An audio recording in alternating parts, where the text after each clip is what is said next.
Hi there, and welcome back to the show. The Adventures of Superman was one of the most popular television programs ever. The show was only on the air for a few years, going off in 1957, but devoted fans have been enjoying the reruns ever since, and my next guest was one of the original cast members of that show.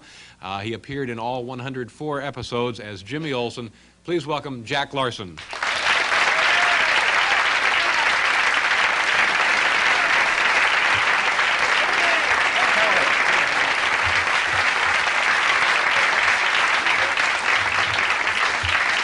Nice to see you. You look remarkably like you used to look. I mean, you do not look like, I don't know, I mean, you still look like Jimmy Olsen. Yeah, no, I don't mean that you, but you know, yeah, I would imagine you get recognized a lot, huh? I do, yeah. I do. Is that enjoyable for you? Well, it is now. It wasn't at one time when the, you know, I was a serious actor like you. I saw your screenplays.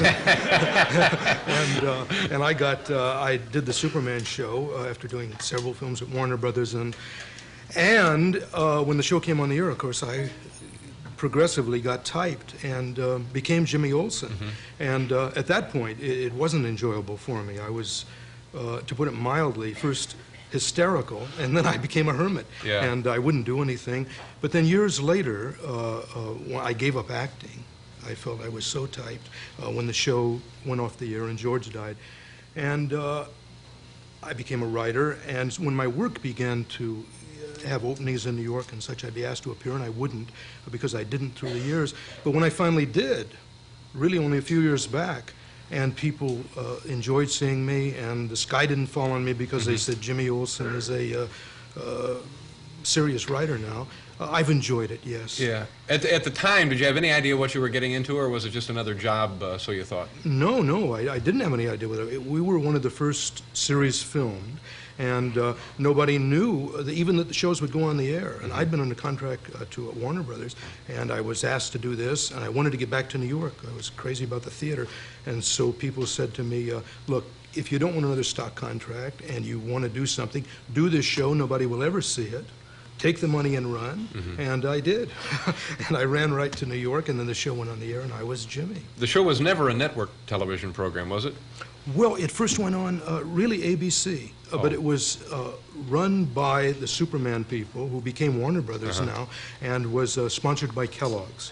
But it was on ABC for a while, and then they formed their own network. I think it was one of the original syndicated shows. And it's still on the air virtually everywhere. Huh? Everywhere. And now, it's still is this one of those deals where you're not getting money from the residuals presently, or?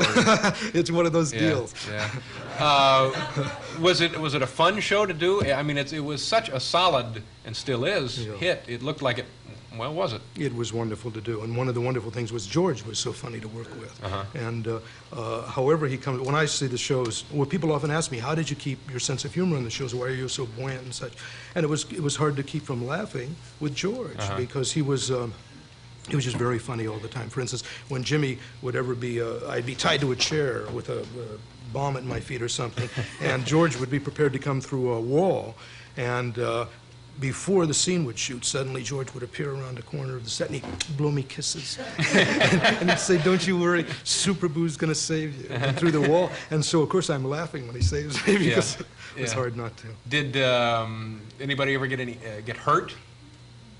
Stunts, anything like that? Me, I had constant colds, because they used to, their idea, I was the first person since Perils of Pauline that had water rising to their neck in show after show, and I was always wet. Yeah. But we weren't, with show after show after show, Jimmy, he was trapped with weights on him as the ocean came in, or in an iron-tight closet while water rose, and I had colds until I told them, look, I'm a dry actor.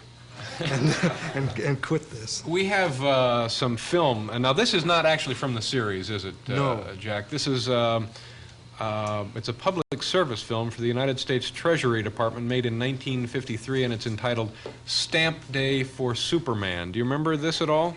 Well, I haven't. We made. I remember making a public service program. Yeah. Okay, let's take a look here, and we'll see Jack Larson as Jimmy Olsen, featured in Stamp Day for Superman. Pretty nifty, isn't it, Mr. Kent? I can almost carry it in my pocket. Now, if I have any special outside assignments, I can carry my typewriter with me. That's right, Jimmy. It looks like a good practical investment to me. There it is. is. Eyewitness report of a burglary that didn't burgle too well. Well, congratulations, Lois. Gee, that's cute. Cute? Can't you think of some other word to call it, Miss Lane? I don't want to be known as the boy with the cute typewriter. I'm afraid it's hopeless, Jimmy. I once knew a woman who referred to the Grand Canyon as cute. Well, whatever you call it. I didn't know the chief was handing out raises. Oh, I didn't get a raise. Then I didn't know he was handing out rich uncles. In a way, I guess you could say an uncle had something to do with it. Uncle Sam. When I was in school, I used to buy Treasury savings stamps every week. By the time I graduated, they turned into bonds. So you cashed in the bonds on this typewriter? Only part of them. You see, the interest I got on my investment made the bonds worth a lot more than what I put into them. That's very interesting, Jimmy. And speaking of learning to save, that ties in exactly with something I heard last night. And when did you hear anything about saving last night, Mr. Kent? I was with you all the time, remember? Oh, yes, Lois. Well, this must have been some other evening when you weren't with me. Jimmy, do they still have stamp day at your old alma mater? As far as I know, every Thursday. And this is Thursday, isn't it? That gives me an idea. Why not do a feature article on how the kids help themselves and Uncle Sam by buying bonds and stamps? Cheapers, I'll go along with that. Good. How about you, Lois? I'd love to, but I have a date with Inspector Henderson. Have to look through the mug books for that speedy gentleman I met in the alley last night. Well, then come on over later. P.S. number 10. Fine. Meet you there in an hour. Jim. Yes, Miss Lane? I was wondering, could I borrow your typewriter? Thank you. Day for Superman. This is very interesting to me that you would be so successful in something that you would have difficulty continuing in that line of work, and the fact that you're now doing, I guess you were always a writer, huh? I was. Yeah, and what, I know that you wrote a poem that was done by the Joffrey Ballet as a ballet, and you've done other things, yes? Yes, I did. It's called The Relativity of Icarus. It has music by Gerhard Samuel, but it's a monodrama of mine, and was a great success for them. But it was a concert work. Yeah. I've done a lot of work with composers. I did an opera. Portions of it are being done tomorrow night in Boston with Virgil Thompson. It's called Lord Byron. It was directed here at Lincoln Center. That's it. This is what we're talking about. This is being done tomorrow night in... Arias and duets in a concert series, and Virgil and I, who I think is America's greatest composer, certainly America's greatest opera composer, we have a premiere of a work, he's now 85, at the Gardner Museum. It's a work called The Cat, and I'm looking forward very much. Yeah.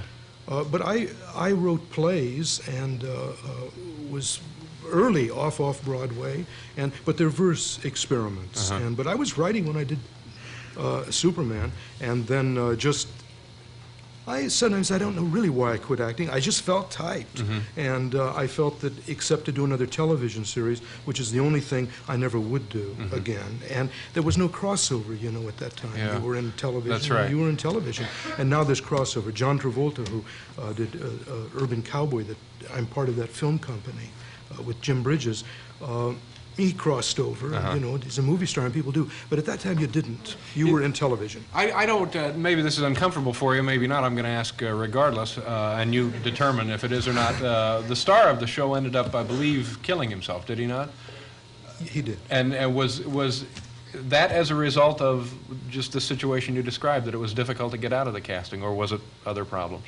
I've always felt so. I felt George felt he was typecast. Well, you know, a role like that, it takes up your life, certainly your acting life, it takes it up. And I felt that Jimmy at that time took up mine, and I'm grateful for it. I mean, that I played Jimmy and that people feel nice about me, and the audience will applaud me, and you'll have me here. Yeah. I love it now. If somebody called you up and said, we have a wonderful part, we'd like you to play whatever and whatever, would you consider going back to acting? I've been asked that, actually, if it were a wonderful part, and I trusted the director. Yes, but I wouldn't go disappoint everybody. I tried to do the best I could as Jimmy. I'm glad that they'll be seen long after I'm gone. But I'd want to be good if I did something. It would have to be right, and I would, and it's an unlikely circumstance. Well, it was a pleasure meeting you. I thank you very much for participating in our little goofing around at the top of the show, and good luck with The Cat tomorrow night in Boston. Thank you very much. Thank you very much. Jack Larson. We'll be right back.